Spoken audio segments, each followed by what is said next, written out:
ever sung in a choir before, or you've watched a whole bunch of YouTube videos on singing, I am sure you've come across these guys. Am I right? Well, this is called lip bubbles or lip trills or lip rolls. Okay, it's all the same thing, just a different name for the same thing. Now, I'm a little bit in a love-hate relationship with lip bubbles, and I'm going to show you exactly why that is.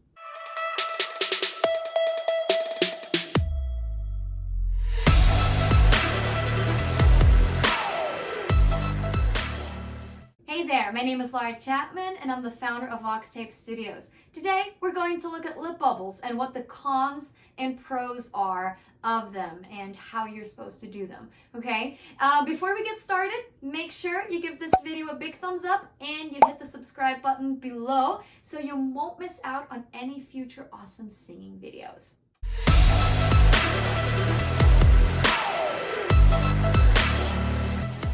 All right, let's jump right in. First, before we dig into the cons and pros of lip bubbles, let's look at how you're actually supposed to do them. So when you do your lip bubbles, basically what happens is air gets pushed out of your mouth through your lips, and that causes them to flap against each other really, really quickly. Now, if you struggle getting that sound, there's two things you can try. Number one thing you can try is just take two fingers and gently hold in your cheeks. Don't push forward like this. First of all, that looks awful. And second of all, not gonna help you at all. But just gently hold your cheeks here and try again. That might help. What happens when you do this is your cheeks will not inflate. Like, see how that changes my sound? Completely different, right? We don't want our cheeks to inflate. Another thing you can try is almost form like a little duck beak with your lips, almost like Donald Duck, right? So what you want to do is just push your lips forward, but keep them flat. It's not a kissy face. No, it's not round, it's flat. Okay? Like this. And then you sing, or like, it's not really singing. Then you do your lip roll, lip trill, lip bubble. Sometimes I confuse the names. They're all the same, right? So just push your air out of your mouth, right? Just push your lips forward, like a duck, like Donald Duck. Okay? So these are two tricks that might help you achieve this lip bubble. Now, what's really important when you do that lip bubble, try to have a connected sound. A connected sound is just the opposite of a breathy sound, right? Like, that's breathy, and is not breathy. It's connected, right? So it's the same for your lip trill or lip bubble. You want to have it connected, like this, and not, right? Can you hear the difference? It is a small difference, but it is a difference. You want to keep your voice connected. Try to not have an explosion when you start the lip bubble, like this.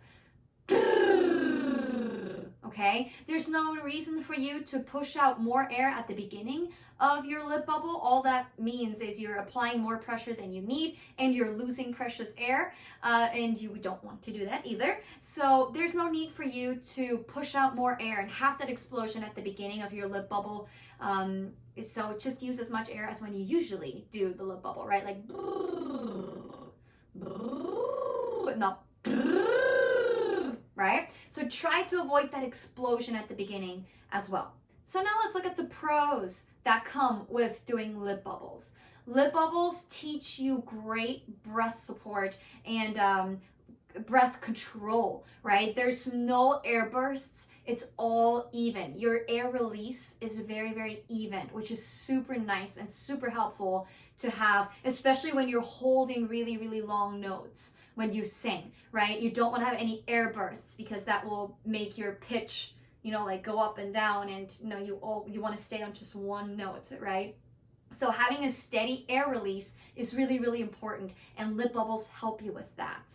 Another pro is that lip bubbles help you to not blast too much air through your vocal cords, right? Blasting out too much air through your vocal cords is really not good. It's basically, you're straining, you're pushing, your throat will start feeling tight, and we don't want that either, right? So when you do lip bubbles,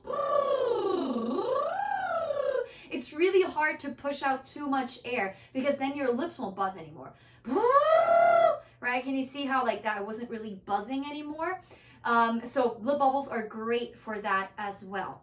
And the last pro to lip bubbles is that it helps you sing really, really difficult phrases of any songs, right? So if you're struggling with a phrase in a song or a section of a song, whatever it is, do it on a lip bubble first, right? You want to sing the melody on a lip bubble.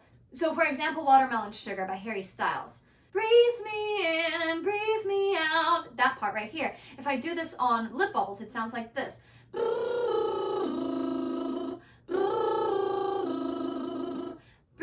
me in, breathe me out, right? It can help with that as well to overcome like really difficult phrases of any song that you are struggling with.